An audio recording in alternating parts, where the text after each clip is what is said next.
Hello, fourth graders. This is your work for Friday, May the 8th. It's Friday today, and you are almost done with online classes. That makes me excited. I'm sure it makes you excited. All right, we're getting down to the last few lessons here of the school year, and I must say I'm pretty proud of you and all the hard work that you put into this break. Several of you have turned in lots of work and have done it very well, so good job to you. Don't forget the last day of classes will be the May 13th. May 14th, make sure you get all of your work turned in, please. Alrighty. Alrighty, we're gonna start on fractions equal to 1 and fractions equal to 1/2. Each of the following circles is divided into parts. Together, the parts of each circle make up a whole. So we see that 2/2 is the same as 1 whole. Okay, 3/3 is the same as, we see that thirds, 3/3 is the same thing as you saying 1. Okay, same thing with these ones. Okay, 1/4 is the same thing as you saying 1. Okay, 4/4 is the same thing as you saying that. And I don't have the fifths here, but the 5/5 is the same thing as you saying 1 as well. Okay. Which of these fractions are equal to 1? Okay, is it 1/6? Is it 5/5? Is it, 5/6? 5/6, 6/6, or 7/6? Okay, which one of these are equal to a whole? Very good, the number 6, or 6/6. Okay, this one right here. All right, let me erase this here. We're going to move right on to example 2. Write a fraction equal to 1 that has a denominator of 7. Okay, what is a fraction equal to 1 that has a denominator of 7? Don't forget that the numerator is the number on top, and the denominator is the number on the bottom. Okay, so what is a fraction that is equal to 1 that has the denominator of 7 and is equal to 1? Okay, it would be 7/7. 7/7 would be 7 parts. 7 of the 7 parts equals 1. Okay. If the numerator of a fraction is half the denominator, then the fraction equals half. Notice on this page here on 103 that the top number of each fraction illustrated is half of the bottom number of the fraction. Let me help you. Let me help by illustrating this on the board. If you look here, we can see that half of this, okay, would be 1/2. Okay, we can't do thirds, but half of this would be 2/4, which equals half of this. Okay, half of this would equal 4/8. Okay, that's the same thing as you saying 1/2. This is the same thing as you saying 1/2, and this is also the same thing as you saying, half is half. Okay.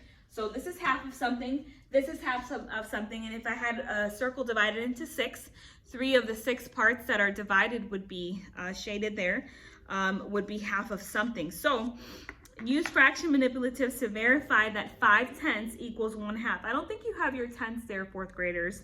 You don't have to do that one there, but if the numerator is less than half the denominator, the fraction is less than 1/2. The numerator is greater than half the denominator, the fraction is greater than 1/2. So if the numerator is greater than half the denominator, then the fraction is greater than 1/2. If it's less than it, then the fraction is less than 1/2. Alrighty, let's go to example 3. Which fraction below equals 1/2? Okay, letter A. Which fraction below equals 1/2? Okay, is it 3/7, 6/12, or 5/9? Which one would you choose? Okay, 6/12. Half of 12 is 6. So what equals 1/2? 6/12. All right. Which is less than 1/2? Okay, think about it. If half of 12 is 6, okay, then anything that is less of that, if I were to say 5/12, then that would be less than 1/2. Okay, so which one of these two would be less than 1/2? Okay, would be 3/7, right? 3/7. So, and then which one is greater than 1/2? Okay, half of 9 would be, let's see, what's half of 9? 4.5, right? 4.5. But Here we have 5 over 9. So it's not half of 9. It would be more than 9. Okay, so the fraction that would be greater than 1/2 would be 5 over 9. All right, let's do example 4, and I'm going to sketch this on the board for you. Okay, they're asking you to compare two decimal number or two fractions, 3/8 and 1/2. Okay, they're asking you to compare, so let's compare these two. All right, here is 1/2, and here is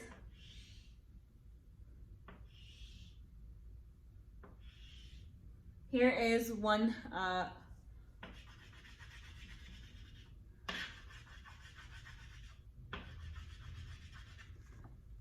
Okay, here's 3/8, here's 1/2. Which one is greater, which one is less? This or this shaded part? Okay, it would be 1/2. So although 3/8 looks like a bigger fraction, it's actually 1/2 that is correct, okay? All right, round 6/10 to the nearest whole number. Let's see if you could round this one, 6/10. 6 and 7/10, sorry, 6 and 7/10. So if you were doing it on a number line, suppose we had a number line here, 7/10 would be actually closer to what? 6, or would it be closer to 6 or would it be closer to 7? It would be closer to 7. Very good. Okay, so we can round that to 7. All right, example number 6.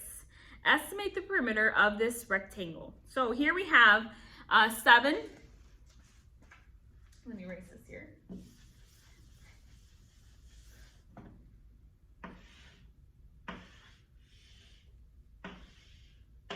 Does this look like a rectangle?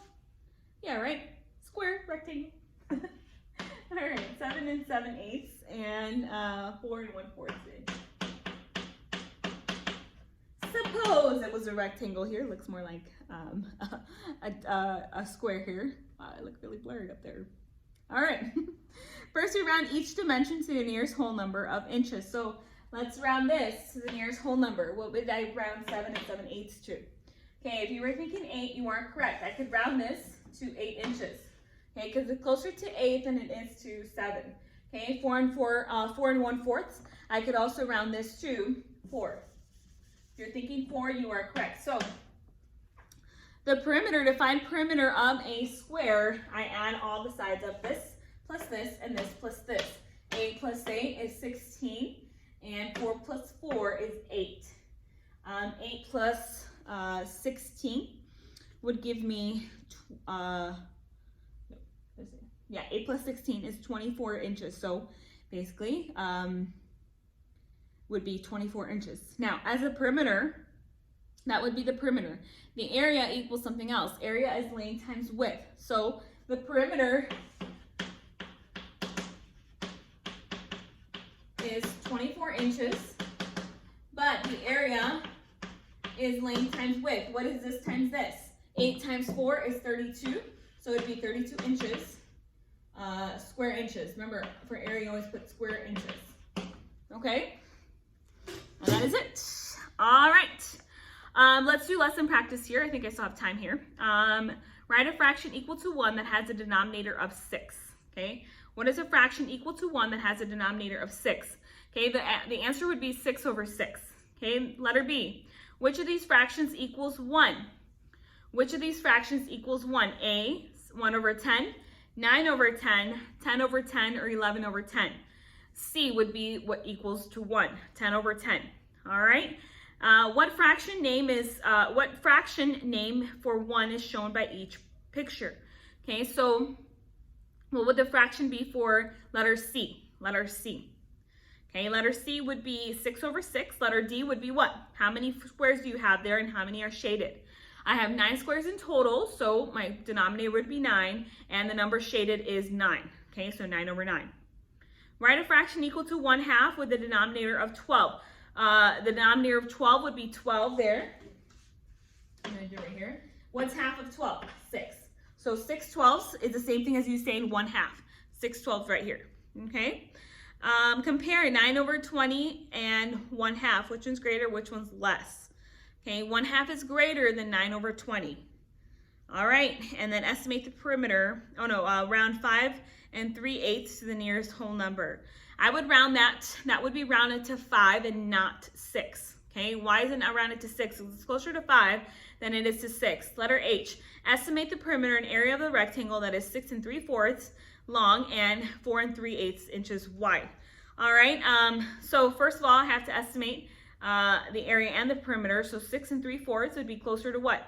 To 7. So my answer would be 7 there for one side. And then 4 3/8 would be rounded down to 4 because it's closer to 4. So 6 plus 6 is 12. 4 plus 4 is 8. So my answer would be, am I saying it right? No, 7 plus 7. 7 plus 7, because I rounded that. 7 plus 7 is 14, and 14 plus 8 is 22 inches. And then the area of the square would be 7 times 4, which would be 28 square inches. All right, today for work, you're going to do lesson written practice, numbers 1 through 30. If you have any questions, please don't hesitate to contact me. Have a great rest of your weekend. Enjoy your weekend, and we will talk soon. Bye-bye.